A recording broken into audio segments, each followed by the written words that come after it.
வணக்கம். நம்ம சேனலுக்கு தொடர்ந்து ஆதரவளித்துக் கூட இருக்கும் நல்ல உள்ளங்களுக்கு நன்றி. தொடர்ச்சியாக ஆதரவு கொடுங்க. கூட்டணி கட்சிகளை கதற விட்டு கொண்டிருக்கிறது திமுக. அதாவது மதச்சார்பற்ற கொள்கையில எல்லாம் உறுதியாக இருக்கணும் அப்படின்னு சிஎம் சொல்கிறாரு. இப்போ தேமுதிகவுக்கு ஒரு சீட்டு கொடுத்தாங்களே, அவங்க நாளைக்கு நாடாளுமன்றத்தில் காங்கிரஸ் கொண்டு வரக்கூடிய எல்லா விஷயத்துக்கும் ஆதரவு தெரிவிப்பாங்களா? முதல்ல அவங்க மதச்சார்பற்ற சக்தியா? நேற்று வரைக்கும் பிஜேபியோட பேசிகிட்டு இருக்காங்க. அவங்க கரத்தை வலுப்படுத்திட்டு கேட்டால் மதச்சார்பற்ற கொள்கையில் நான் உறுதியாக இருக்கிறேன்னு ஸ்டாலின் சொல்வது பச்சை துரோகம்னு தான் சொல்லணும். வேறு என்ன பண்ணுறது? இப்போ ஸ்டாலினின் அட்டூழியங்கள்னு போட்டால் சில பேருக்கு கோபம் வருவோம். மதச்சார்பற்ற சக்திகள் யாரை ஏமாற்ற பார்த்துட்ருக்கீங்க? கம்யூனிஸ்டுக்கு ஒரு சீட்டு கொடுத்தா உங்களுக்கு நன்றியோடு இருப்பார்கள், கரெக்டாக? நாட்டுக்கு நன்றியோடு இருப்பார்கள். நீங்கள் சொல்கிற மதச்சார்பற்ற கொள்கையிலேருந்து எல்லளவும் மீற மாட்டார்கள். காங்கிரஸுக்கு ஒரு சீட்டு கொடுத்துருந்தா அதே மதச்சார்பற்ற கொள்கையில் அவங்களும் உறுதியாக இருப்பாங்கள்ல.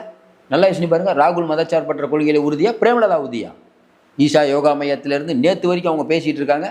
அவங்கள கூப்பிட்டு சுதீஷ் அவர்களுக்கு கொடுத்துட்டு அவங்களோட ஒட்டி உறவாடு கொண்டுக்கிட்டு யாரை ஏமாற்ற பார்த்துட்ருக்கீங்க? இப்போ வேல்முருகன் என்ன சொல்கிறாரு? கூட்டணி விட்டு போகிறேன்ட்டார்ல. 3 சீட்டு இப்போ அதிமுக ஆஃபர் பண்ணுறாங்க. கண்டிப்பாக போயிடணுங்கிறேன். எதுக்கு இவரோடு இருக்கணும்?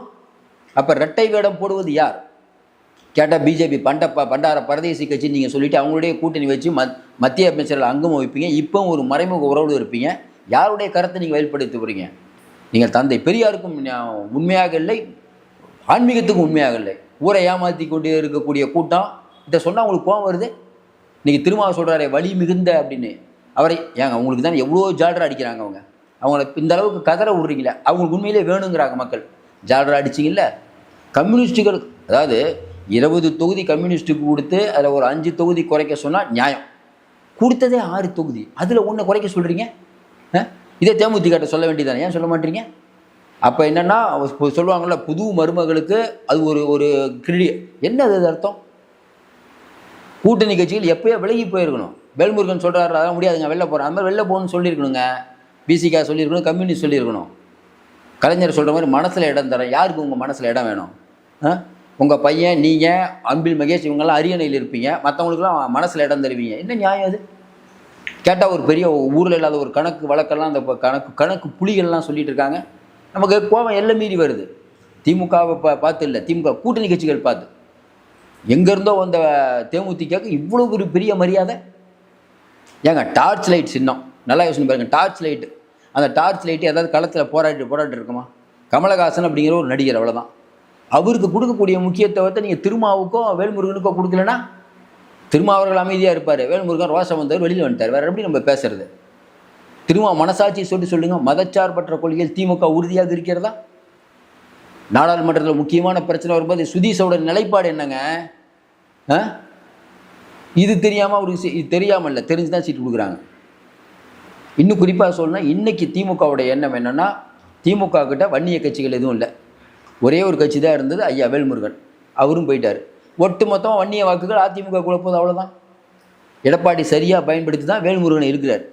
வேல்முருகன் வந்து உங்கள் தண்டவாளத்தில் ஏற்றினார்னா இன்னும் அசிங்கமாக போயிடும். சொல்ல முடியாது. இப்போ குடும்பம் ஆலோசனை பண்ணிகிட்டு இருக்கோம், வேல்முருகனை எப்படியாவது இழுத்தலான்னு.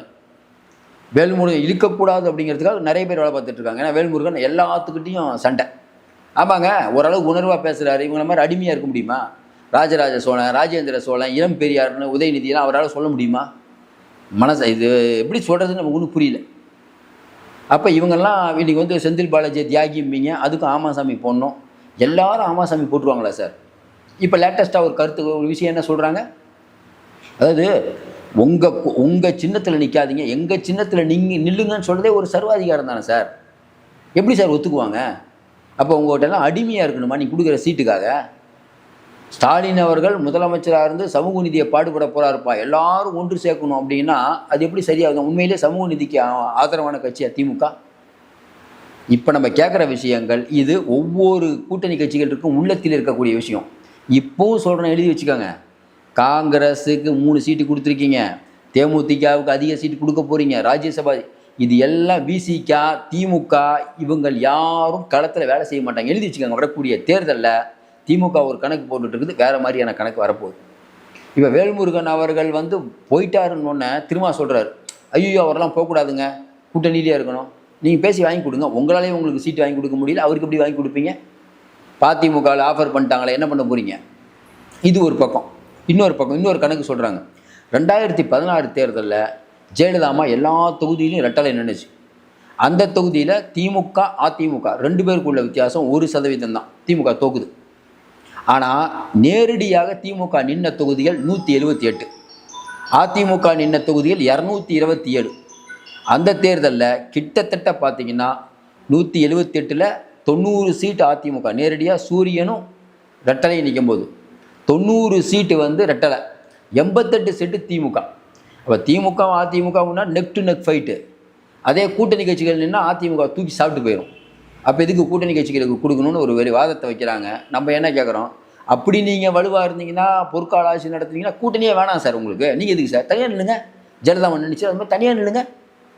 அடுத்தவங்களை கஷ்டப்படுத்தி கம்யூனிஸ்ட்டுகள்லாம் உங்களுக்கு எந்த அளவுக்கு துணையாக நின்னாங்க. அவங்களாம் கம்யூனிஸ்ட்டுகள் நிறையா சீட்டு கொடுக்குறது நாட்டுக்கு நல்லதா இல்லையா? நல்லா யோசிச்சு பாருங்கள். கம்யூனிஸ்ட்டுகள் திமுக மற்ற எந்த கட்சி மாதிரி அவ்வளோ பெருசாலாம் ஊழலாம் பண்ண மாட்டாங்க.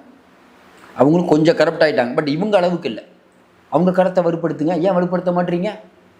அப்போ சுதீஷுக்கு சீட்டு கொடுப்பீங்க, கம்யூனிஸ்ட்டுக்கு சீட்டு கொடுக்க மாட்டீங்கன்னா உங்களுடைய உள்நோக்கம் என்ன? ஸ்டாலின் மதச்சார்பற்ற கொள்கையில் உறுதியாக இருக்காரா? யாரை ஏமாற்ற பார்க்குறீங்க? பிஜேபிக்கும் உங்களுக்கும் ஒரு அண்டர்ஸ்டாண்டிங் இருக்கிறது ஊருக்கே தெரியுமே. இது திருமாவுக்கு தெரியாது, கம்யூனிஸ்ட்டுக்கு தெரியாது. இதை தெரிஞ்சுதாங்க ராகுல் உங்களை சுத்தலில் விட்டார். ராகுல் செஞ்சது சரிங்கிறேன். சரியான சுத்தலில் விட்டார்ல, வெளுன்னு வெளுத்தாங்கல்ல. பிரவீன் சக்கரவர்த்தியில் என்னப்பா ஆட்சி நடத்துகிறங்கிற அளவுக்கு போயிட்டார. எல்லாத்தையும் கேட்டுட்டு காரியம்தான் பெருசுன்னு இருந்தீங்க பாருங்கள். இது ஜெயலலிதாமா இருக்க மாட்டாங்க.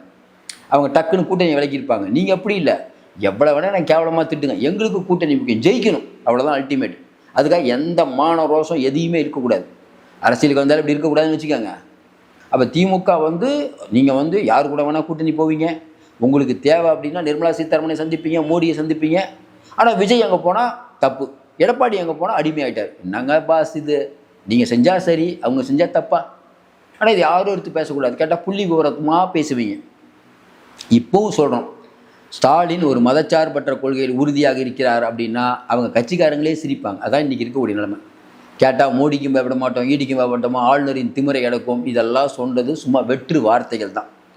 நல்லா வரணும், பெரிய அளவுக்கு சம்பாதிக்கணும், அதை வச்சு நம்ம குடும்பம் நல்லா இருக்கணும், உல்லாச சுற்றுப்பயணம் போகணும். பிடிஆர் அவர்களை நீங்கள் எதுக்கு மாற்றுறீங்க? நிதியமைச்சராக இருந்தார்ல, எதுக்கு மாற்றுறீங்க? பிஜேபிக்கு சிம்ம சொப்பனமாக இருந்தார்ல, எதுக்கு சார் மாற்றுறீங்க அவரை? உண்மையை சொன்னாருங்கிற ஒரு காரணத்துக்காக ஊரில் இருக்கவங்களாம் உங்களை திட்டுறாங்களா இல்லையா? பிடிஆர் ஒரு அறிவாளி அப்படிங்கும்போது, சார் அறிவாளி எப்படி தான் சார் பேச செய்வாங்க? கருவின் குற்றம் அப்படின்னு கலைஞருடைய பிறப்பை பற்றி எழுதியவர் நாஞ்சில் மனோகரன். அவரை கட்சியில் வச்சுருந்தார் சார் கலைஞர். அதான் அவர் கலைஞர். உங்கள் அப்பா திறமையானவர், உங்களுக்கு அது இல்லை. உங்களுக்கு அடிக்கிறது ஃப்ளூக்கில் வெற்றி சொல்கிறாங்கல்ல, ஸ்டாலின் தொடர்ந்து வெற்றின்னு. சார் தொடர்ந்து வெற்றி அப்படிங்கிறது வந்து நீங்கள் ஒரு எப்படி சொல்கிறதுனா, ஒரு அதிர்ஷ்டத்தில் சில பேருக்கு வந்து யோகம் அடிக்கும். யோகம் எல்லா நாளும் அடிக்காது. இன்றைக்கி தேர்தல் அரசியலில் நீங்கள் தோற்று போயிருக்கீங்க. நீங்கள் நினைக்கிறீங்க நிறைய பேரை சேர்க்கணும், மொத்தமாக வைக்க போகிறாங்க மக்கள். ஆப்பு வரக்கூடிய தேர்தல் அதை உணர்த்தும். நீங்கள் வேல்முருகன் வெளியில் வந்து பேச ஆரம்பிக்கிறதுலாம் உங்களுக்கு அவ்வளோ பிரச்சனை இருக்கும். கெஞ்ச ஆரம்பிச்சிட்டிங்களா இன்றைக்கி? அவருக்கு ஒன்றும் பிரச்சனை இல்லை. வேல்முருகனுக்கு ஆஃபர் ரெடியாக இருக்குது. கூட்டணி கட்சிகளுக்கு ஒரு சஞ்சலம். நீங்கள் என்ன நினச்சிட்டு இருக்கீங்க? பிஜேபி அங்கே இருக்குது, யாரும் போக மாட்டாங்க, அதானே உங்களுடைய எண்ணம். நல்லா யோசனை பாருங்க, உங்களுடைய எண்ணம் என்ன? பிசிக்கே போகாது, ஏன்னா அவன் பிஜேபி இருக்குதுப்பா, விஜயோட போக மாட்டார்ப்பா. அப்போ உங்களுக்கு வெண்சாமரம் வீசி உங்களை தூக்கி பிடிக்கணும், நீங்கள் எல்லாத்தையும் அமுக்கி பண்ணுவீங்க. இது என்ன ஒரு ஜனநாயகமே இல்லையே? அது மறுபடி சொல்கிறோம், பார்த்துட்டு இருக்க மக்கள் ஒரு முடிவு பண்ணிட்டாங்க. திமுகவை இந்த எலெக்ஷன் முடிவிட்டும் பார்ப்போம். தேமுதிக எங்கே நிற்குதோ அங்கே வேலை செய்கிறது மட்டும் இல்லை, திமுக நிற்கக்கூடிய இடங்கள்லையே திமுககாரங்க வேலை செய்வாங்களான்னு செஞ்சேன். எழுதி வச்சுக்கோங்க. ஏதோ ஒரு கணக்கு போட்டுட்ருக்காரு. உட்கட்சி பிரச்சனை அவ்வளோ பிரச்சனை ஆகுது. 30 எம்எல்ஏக்களுக்கு சீட் இல்லைங்கிறீங்க, தனித்தனியாக நிற்க போகிறாங்க. திமுக மண்ணை கவ்வுவது உறுதி. இதெல்லாம் நம்ம பேசுகிறோம்ல. இப்போ நம்ம பேசுகிறோம்ல, இதில் ஏதாவது தவறு இருக்குதா? நீங்கள் சொல்லுங்கள், உங்கள் கருத்தையும் நீங்கள் சொல்லுங்கள்.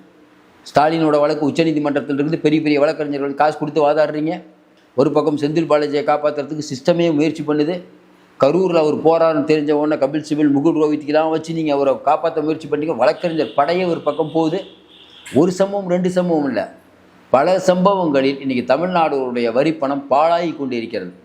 அப்போ நீங்கள் கூட்டணி கட்சிகளுக்கும் உண்மையாக இல்லை, திமுக தொண்டர்களுக்கும் உண்மையாக இல்லை. ஒரு குடும்பம், அதை சார்ந்து ஒரு 20-30 குடும்பம், இதற்குத்தான் தமிழ்நாடு ஐஏஎஸ் ஐபிஎஸ் அதிகாரிகள் உள்ளடக்கம் தான். அவங்க நல்லா இருக்கணும். பல்லு பிடுங்கின பல்பீர் சிங் நல்லா இருப்பார். பெண்களுக்கு எதிரான இத்தனை குற்றங்களையும் பண்ணிட்டு கேட்டால் திராவிட மாடலுங்கிறீங்க. வரக்கூடிய தேர்தலில் திமுக மண்ணை கவும், அதை விட மண்ணை கவ போகிறது கூட்டணி கட்சிகள் தான். 6 சீட்டு வாங்கிட்டு கம்யூனிஸ்டில் என்ன பண்ண போகிறீங்க? தனிச்சு நிற்போம் தன்மானம் வைகோலாம் முடிஞ்சு போச்சுங்க. 4 சீட்டு வாங்கிக்கிட்டு கொஞ்சம் கூட கூச்சமே இல்லாமல் கலைஞர் என் கையை பிடிச்சி சொன்னார் ஸ்டாலினை நீ காப்பாற்றுன்ட்டு. இதே எந்த அளவுக்கு கலைஞர் குடும்பத்தையும் கலைஞரை நீங்கள் திட்டினீங்க? கலைஞர் உங்களை வெளியே அனுப்புனது எதுக்காக? பேசுறதுனா பழைய வரலாறு பேசலாம் சார். ஒரு சின்ன சம்பவத்தில் மனஸ்தாபம் மட்டும் வெளில வந்தால் பரவாயில்ல சார். நீங்கள் பண்ணதெல்லாம் தமிழ்நாட்டில், அதனால தான் வைகோ காணாமல் போனார். திமுகவுடைய ஒரு கிளை அமைப்பு தான் இன்றைக்கி வைகோ, வேறு என்ன பண்ணுறது? அதனால தான் கூப்பிட்டு கொடுக்குறாங்க. 4 சீட்டு பெருசு, இல்லைன்னா போங்கன்னு இருப்பாங்க. கூட்டணி கட்சிகளை இவ்வளவு கேவலமாக நடத்துவது வந்து யாராலையும் முடியாது. இதையும் தாங்கி கொண்டு விட்டு இருக்கக்கூடிய கூட்டணி கட்சிகள் தான் சுமை தாங்கிகள். மக்கள் பார்த்து கொண்டிருக்கிறார்கள், சரியான பதிலடி தருவார்கள். தொடர்ந்து நம்ம நிறைய அண்மை தகவலை தந்துட்டு இருக்கோம். தொடர்ந்து ஆதரவு கொடுங்கள். மீண்டும் சந்திப்போம். நன்றி.